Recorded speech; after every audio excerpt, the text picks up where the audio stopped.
Sejam bem-vindos ao nosso último módulo, na verdade, muito embora nós ainda estaremos trabalhando no módulo 7 para complementar, ok? Nós vamos falar aqui de setor público, vamos falar de estrutura tributária, princípio da tributação e déficit público. Assuntos que são rápidos para a gente ver, a gente complementa esse bloco 7. Nós vamos falar das funções econômicas do setor público, tá? Quando nós falamos da estrutura desse tema de estrutura, vamos voltar aqui para o setor público, estrutura tributária. Essa estrutura tributária ela vai estar organizada através das funções da economia no setor público. A necessidade de atuação da economia no setor público prende-se à constatação de que o sistema de preço não consegue cumprir adequadamente as tarefas de sua função. O que quer dizer isso, pessoal? É assim, a economia, o setor público, na verdade, ela não deveria atuar na economia diretamente, comprando, vendendo, não deveria. Mas ela adentra na economia apenas para preencher as lacunas que o setor privado não consegue preencher. E nós temos alguns exemplos. Por exemplo, a educação. Nós sabemos que nós temos as universidades federais, estaduais, nós temos as escolas públicas, mas elas não são suficientes. Da mesma forma que não são suficientes as escolas privadas. As escolas privadas, se elas atendessem toda a demanda da sociedade em preços compatíveis com a situação do assalariado, por exemplo, não era necessário que a economia, que o setor público entrasse nesse setor. Mas como o setor privado não consegue atingir toda a sociedade em função do seu interesse pelo resultado, pelo lucro, então o setor público deve adentrar para fazer esse complemento. E aí entra com as faculdades, entra com as escolas públicas, fazendo esse complemento. Nós temos outros exemplos também, na questão distributiva, né, das atividades. Olha, as praças públicas, por exemplo, né, o setor privado não tem interesse de criar uma arborização, uma praça pública, um balanço para as pessoas ir lá, a sociedade ir lá, as famílias ir lá se divertirem, né? Não vai. Ela faz um parque temático e cobra na entrada. Mas todo mundo pode pagar? A sociedade toda pode ir lá? Não, algumas pessoas não podem ir. Então o governo é obrigado a fazer as praças públicas para que todo mundo pode ir lá a custo zero, passear, se divertir num balancinho, naqueles escorregas e tal, etc. Aqueles brinquedos que tem lá e que são públicos a custo zero. A gente chama de custo zero, mas os impostos aqui permitem com que o governo faça isso, a gente vai ver mais na frente. As principais funções do setor público são fiscalizadora para estabelecer e cobrar imposto. Ela fiscaliza, estabelece o imposto e cobra imposto. Por que o governo precisa fazer isso? Porque é a sua fonte de renda. O governo não tem uma atividade empresarial de compra e venda para obter lucro. Então ele cobra imposto para que ele possa manter as atividades que são públicas, como eu acabei de falar. Ele também tem a função reguladora, que é a atividade econômica mediante leis e disposições administrativas, né?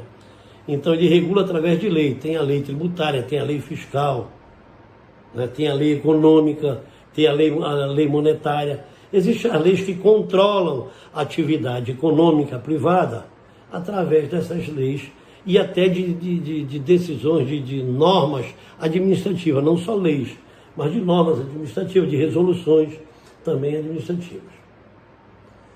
Assim, é frequente estabelecer controle de preço em algumas indústrias, regular monopólio, proteger consumidores, relação de publicidade, saúde, contaminação e etc.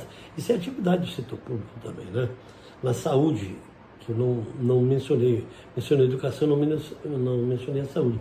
O setor privado, ele não vai atingir toda a sociedade, porque o custo não permite que parte da sociedade tenha acesso. E aí tem os hospitais públicos, tem as UPAs, tem os pronto-socorros, tem os hospitais públicos, né? Que vai atender a necessidade da sociedade que o setor privado não consegue atender. Existe também a questão reguladora, que é uma atividade do setor público, para não deixar que exista um monopólio, porque o monopólio é nocivo no sentido de que quando a empresa ela é a única no mercado, ela pratica os preços mais elevados e prejudica a sociedade. E existe aí o CAD, que é um órgão do governo que controla para que não haja monopólio e não haja, então, aí, esse aumento do preço em razão do monopólio. Ele também tem, o governo tem aquela função provedora, né, que tem que prover. A questão da saúde, da educação, são exemplos de atividade provedora. A estrutura tributária do governo, que é uma dos tópicos, que é o primeiro nosso lá, o governo vem intervindo na economia e persegue objetivos de caráter geral, tal como o progresso econômico e social do país. Então, para que ele faça o progresso do país, da sociedade, ele vai ter que cobrar, ele organiza uma estrutura tributária, aí ele cobra ISS, por exemplo, ICMS, Imposto de Circulação de Mercadoria e de Serviço, o ISS, que é o Imposto sobre Serviço, tem o Imposto de Renda, que você paga pela renda que você tem. Isso faz parte de uma estrutura tributária que o governo faz essa classificação para criar tributos que sejam cobrados em cima da renda, tributos que sejam em cima das transações comerciais, da circulação de mercadoria, e impostos que sejam cobrados a partir dos serviços que são prestados, que é o ISS. Essa é a estrutura tributária que o tema fala aí. E aí ele vai mostrar os principais tributos, como eu já falei para vocês, já de forma passante, que são o imposto de renda, que são o ICMS e o ICMS, né? São os principais tributos. Ele fala aqui de déficit público. O que é déficit público? O déficit público acontece quando ele arrecada dos tributos cobrados, soma tudo o que ele arrecadou de imposto de renda, soma tudo o que ele arrecadou pelo ICMS, pelo Imposto de Circulação de Mercadorias e Serviços, e tudo o que ele arrecadou pelo ISS, esse montante é menor do que o que ele precisa gastar para prover a sociedade de tudo aquilo, educação, saúde, asfalto, energia, iluminação pública, etc. Tudo que o governo provém para a sociedade, ele gasta um valor maior do que o que ele arrecada. Se isso acontecer, se ele arrecadar menos do que o que ele gasta, então aí há um déficit público. E é este que é o tema, este que é o tópico que tem ali para a gente falar de déficit público, ok? Relembrando, enquanto eu encontro aqui um tema para mudar para vocês aqui, já nós temos aqui, vamos lá, desenvolvimento e crescimento econômico. Antes de eu iniciar esse tema, eu vou reprisar aqui o déficit público para vocês. O déficit público, lembra quando eu falei superávit e déficit? Imagine isso, superávit. Eu tenho dinheiro sobrando, eu sou um agente superavitário. Não, eu tenho pouco dinheiro, eu preciso pegar dinheiro emprestado. Eu sou um agente deficitário, eu tenho menos dinheiro do que o que eu preciso. A mesma coisa é o déficit público. O governo, se ele tiver arrecadação, menos dinheiro, arrecadou menos do que o que ele precisa para prover as necessidades da sociedade, ele, nesse caso, ele está com déficit público. Se ele arrecadar mais do que o que ele precisa, aí ele está com superávit público, que dificilmente é alcançado, normalmente é déficit. Tá? Então, agora sim, nós vamos para este tema, que é o tema número 13, dos 15 que nós vamos ver. Nós vamos compreender a diferença entre crescimento e desenvolvimento econômico. O que é crescimento econômico e o que é desenvolvimento econômico? Vamos mostrar as fontes de crescimento e os indicadores. Crescimento econômico, inicialmente, é um processo de aumento contínuo do produto interno bruto, do PIB. Se o PIB estiver crescendo de forma contínua, nós dizemos que nós estamos num processo de crescimento econômico, tá ok? Em termos global e per capita, ou seja, por cabeça, por pessoa, por cabeça quer dizer por cabeça, por pessoa. E isso na economia nós chamamos de per capita, por cabeça. Isso precisa que seja ao longo do tempo, tá? Não pode ser um crescimento e rápido volta. Lembra que nós falamos lá atrás, um aumento de 4, no mesmo semestre, uma redução de 2, uma deflação, então troca muito rápido, ela precisa que seja um pouco longa para que seja considerada crescimento, tá? Se for só num momento rápido de voltar, não há se notar o crescimento. nós temos aqui o desenvolvimento econômico. Um aumento na produção acompanhada de modificação nas disposições técnicas institucionais, isto é, mudança das estruturas produtivas e na alocação dos insumos pelos diferentes setores da produção. Se isto acontecer, podemos dizer que nós tivemos um desenvolvimento econômico. Ora, nós aumentamos a produção. Por que nós aumentamos a produção? Porque nós inserimos tecnologia, nós treinamos mão de obra, nós colocamos nessa produção mão de obra qualificada. E aí nós aumentamos a produção. E nós aumentamos a produção porque nós tivemos qualidade na mão de obra, na tecnologia empregada no processo produtivo. E aí nós tivemos um desenvolvimento econômico. Esta é a diferença entre crescimento e desenvolvimento. Mas eu vou dar uma dica importante para vocês. O crescimento econômico, ele é quantitativo. E o desenvolvimento econômico, ele é qualitativo.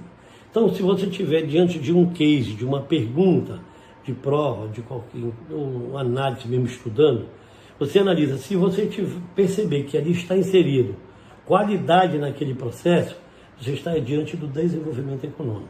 Se você estiver diante de uma quantidade, apenas de quantidade sem qualidade, você está dentro de um processo de crescimento econômico. Muito embora a gente sabe que para que haja crescimento econômico, tem que haver desenvolvimento econômico. Senão não há crescimento econômico. Ok?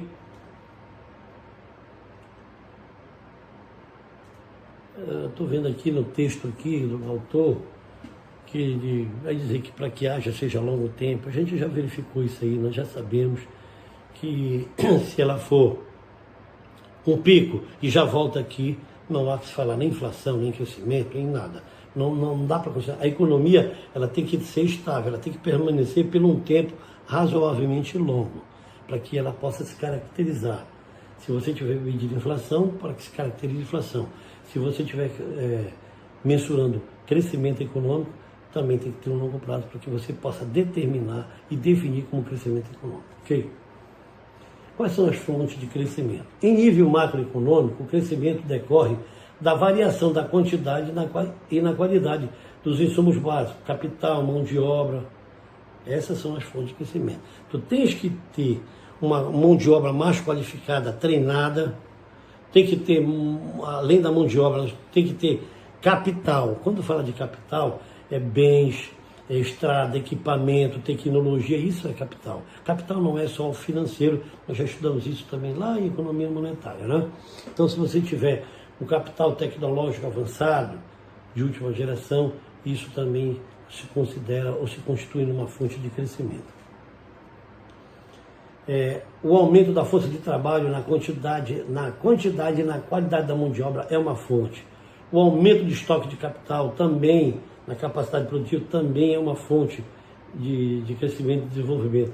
A melhoria na qualidade da mão de obra, através de programas de educação, de treinamento, de especialização, tudo isso também se constitui em crescimento e desenvolvimento. Melhoria na tecnologia, isso nós já falamos. E tem, por último, a eficiência do trabalho, né? A eficiência na organização, né?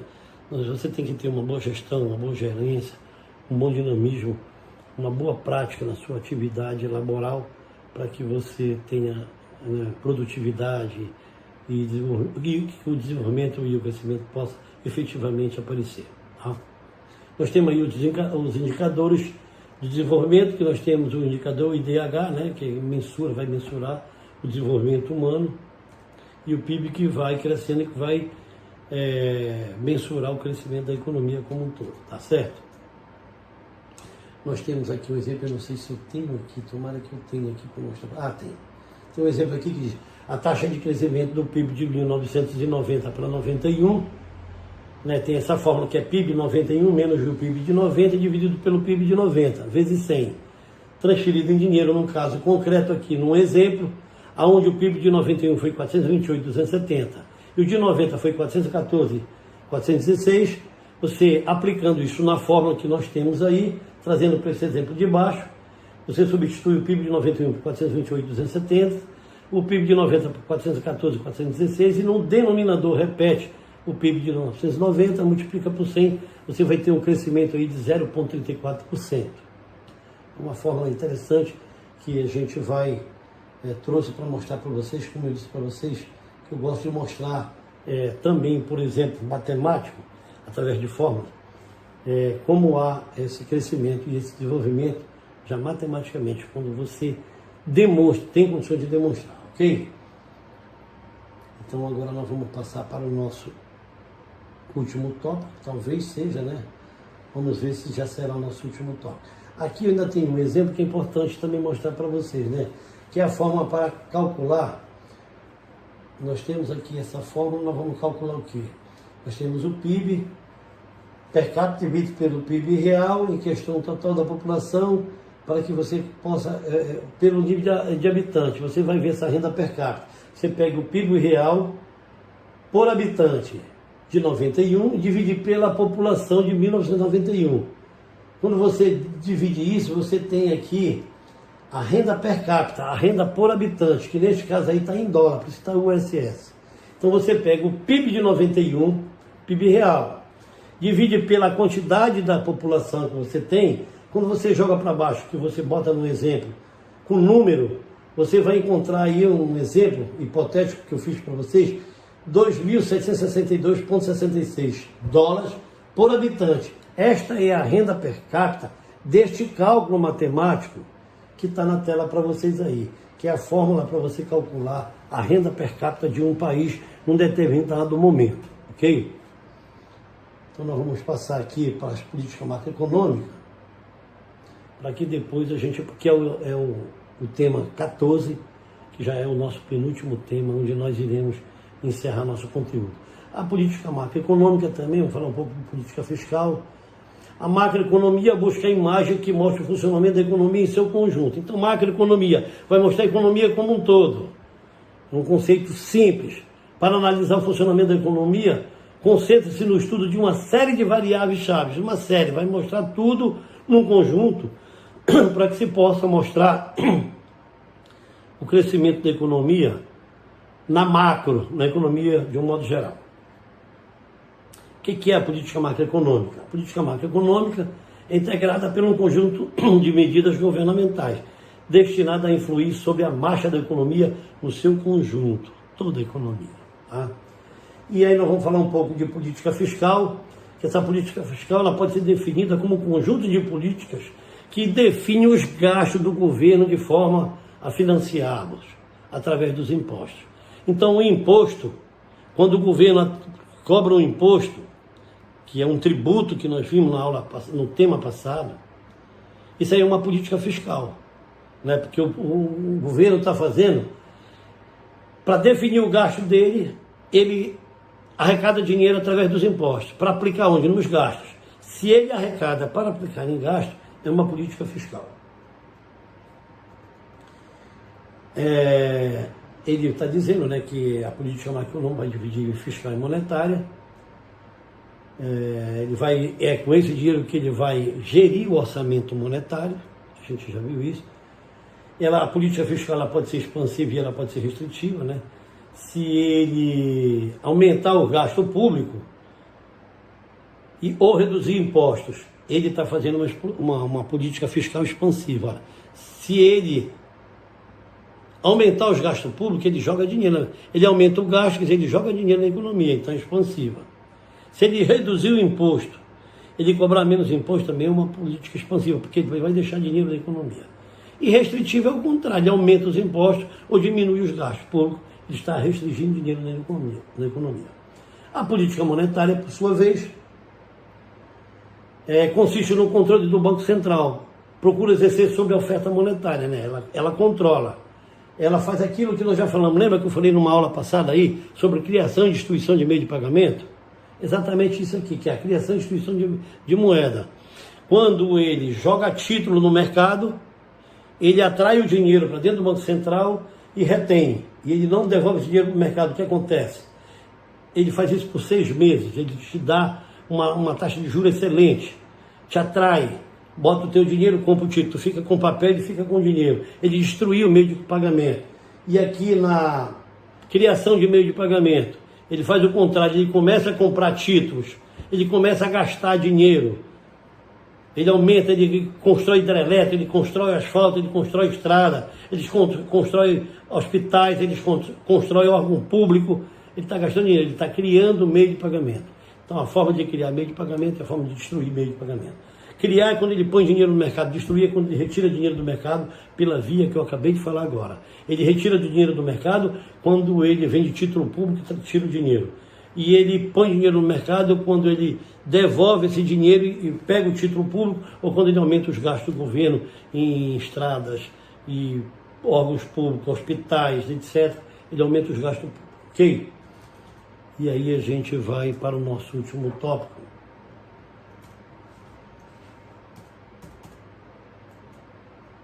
Que é a globalização. Vamos passar aqui para a globalização. Nós vamos aqui, então...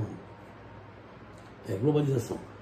Eu estou acompanhando aqui porque eu resolvi usar um autor para trabalhar com vocês. Eu sigo aqui um pouco do que ele diz, que eu quero pegar a linguagem dele, porque a linguagem dele está sendo usada também na apostila que nós adotamos para vocês, ou que o ITED elaborou para vocês. Nesse tema aqui, nós vamos compreender o significado do termo globalização como sendo um processo que reduz as economias nacionais, integrando cada vez mais os mercados, os meios de comunicação e os transportes. Ora, gente, a gente percebe, na verdade, que globalização, esse conceito inicial que eu li para vocês, que está na tela para vocês aí, que é compreender o significado do termo de globalização, como um processo, ele reduz as economias nacionais. O que é isso, reduzir as economias nacionais? É porque a economia hoje ela não é mais nacional, ela é uma economia transnacional, ela atravessa a fronteira. A economia agora ela está no mundo todo. Vocês percebem o que aconteceu lá com o governo Collor, né? Quando ele abriu a economia para o resto do mundo, ele dizia que nossos carros eram carroças, porque nós só tínhamos aqui Corcel, Ford, Brasília, Fusca, Jeep, Opala, não é isso? Chevette. Eram os carros que nós tínhamos. E hoje, os carros que nós temos? Nós temos Mitsubishi, nós temos Toyota, nós temos Honda, né? Nós temos aí a maioria dos carros. Os carros que as empresas que tinham no passado, Ford e Chevrolet, que a Ford que fabricava Corcel, Del Rey, Pampa, esses carros aí, elas permanecem no mercado. Mas veja os carros que ela produz hoje. Ela passa a produzir no Brasil os carros que ela só produzia lá fora. A Ford é uma empresa americana. Então os carros que ela produzia lá nos Estados Unidos, ela não produzia aqui. Com essa abertura, com essa globalização, esse processo de globalização, tudo que ela produz lá, ela vende no mercado nacional. Grande parte ela produz aqui e outra parte ela só monta aqui. Mas o mercado já está internacional, está transnacional, já está globalizado. Percebam que esse processo de globalização, tudo o que acontece no Japão, por exemplo, um lançamento de um produto hoje, nós assistimos na televisão, nos jornais, nós acessamos através das redes sociais, através da internet, nós somos capazes de assistir pela internet um lançamento que está acontecendo agora em qualquer país do mundo. E nós já temos conhecimento. O que a gente sabe que não acontecia isso no passado. Bom, eu que tenho 65 anos de idade, posso dizer para vocês que o que tinha em São Paulo nós não sabíamos aqui no Pará, por exemplo. Tinha produto que você só ia ver se você fosse a São Paulo. Nós nascíamos no Pará, nos criávamos aqui, ficávamos adultos, morriam. Se não fosse o sul, sudeste do país, nós não íamos conhecer determinados itens, determinados produtos que eram produzidos no Brasil. Não era nem que era produto produzido fora. Você não conhecia. Por quê? Porque eles não vinham para os estados como o Pará, o estado do norte, por exemplo, de um modo geral. Hoje não. Hoje nós aqui no norte temos acesso a qualquer produto do mundo, não só de São Paulo, dos grandes centros do Brasil, do sul, sudeste, mas do resto do mundo. Esse processo de globalização nos integrou de tal forma que não existe mais Norte e Sul e Sudeste como uma grande diferença, como um divisor. Não, o que o Sul e o Sudeste têm acesso, com o advento da internet, com o processo de globalização, todos têm o mesmo acesso, independente de você estar no Norte ou no Sul do país, no Nordeste, seja lá onde, qual que seja a região do país que você esteja, você vai ter o mesmo acesso. Então, inicialmente, nesse conceito de globalização, a gente já vai ver o que é globalização como um todo, né? E o autor diz para nós que o termo globalização, ele designa o fim das economias nacionais e a integração cada vez maior dos mercados, dos meios de comunicação e de transporte. De comunicação a gente vê, né? Você pode estar no Japão agora e você entra aqui e nós vamos falar se vendo, se a roupa que você está usando, a cor. Nós estamos falando aqui ao vivo, com qualquer pessoa, através da internet, né? Então a comunicação encurtou a distância. A gente diz assim, né, que custou, claro, a distância daqui ao... Estou botando o Japão, que está lá do outro lado do mundo, né? A gente diz assim. Mas a distância, claro, permanece a mesma. A gente diz que encurtou, porque se você for considerar a dificuldade que se tinha para acessar as coisas, lá no Oriente Médio, por exemplo, lá, né, nos lugares mais distantes do Brasil, você levava horas.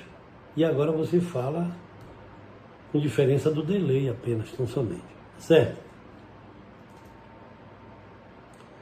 Esse autor...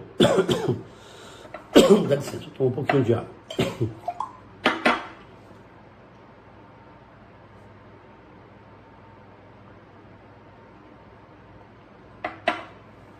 Este autor, que é Rossetti, ele diz para nós o seguinte: o processo de globalização é definido como um estágio avançado das trocas internacionais intensificadas em múltiplos campos. As trocas quer dizer a compra e venda, né? Troca, não literalmente troca, mas a compra e venda. Troca no sentido que eu vendo o que eu produzo, o meu excedente, e compro de ti o teu excedente. E elas estão muito intensificadas a partir desse processo de globalização. E ele faz esse conceito. Integração, consolidação dos processos de integralização, a economia, a política das nações, elas estão muito mais integradas, as políticas, né?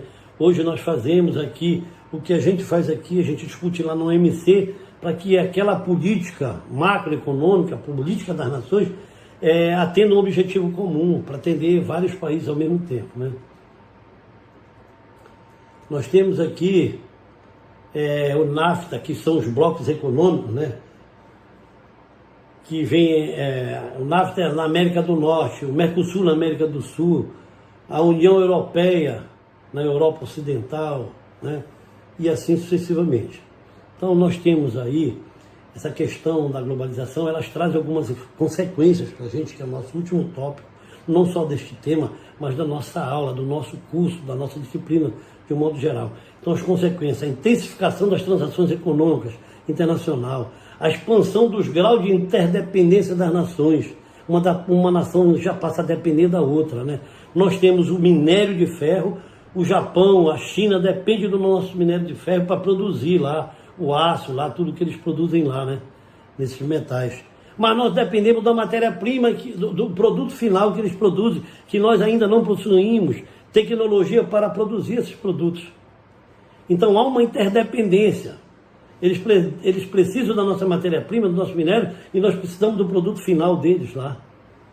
Muito embora isso está diminuindo cada vez mais essa nossa dependência por matéria-prima, porque já visto que a produção brasileira ela vai se verticalizando cada vez mais, né? Nós passamos a ser, estamos caminhando para deixar de ser um país exportador de matéria-prima básica, para também passar a produzir, exportar produtos já finalizados, produtos já verticalizados, produto final.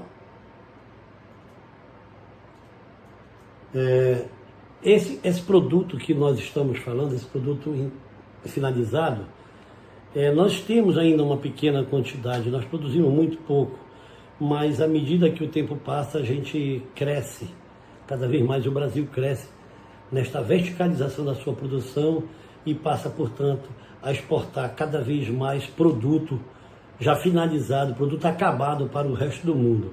E isto é a globalização que nós temos e que nós falamos para vocês. E eu finalizo aqui, então, não somente esse tema, mas finalizo também o módulo e finalizo a minha aula, a nossa videoaula, a nossa interação nessa disciplina, através dessa videoaula, muito embora eu me coloque à disposição dos senhores para me comunicar com os senhores por e-mail, para que vocês, se obviamente tiver alguma dúvida sobre o que foi tratado aqui, nós por e-mail podemos tirar toda e qualquer dúvida. Meu e-mail eu coloquei no primeiro dia de aula, mas eu vou voltar lá nestes slides para colocar para os senhores, para que vocês possam verificar lá o meu e-mail e anotar, para que nós possamos ainda ter a chance de nos comunicarmos se necessário for, tá certo? Então eu vou aqui buscar isso aí, já começo a me despedir de vocês, agradecer ao tempo que vocês dedicaram para nos ouvir nesta aula de hoje. E eu vou voltar aqui,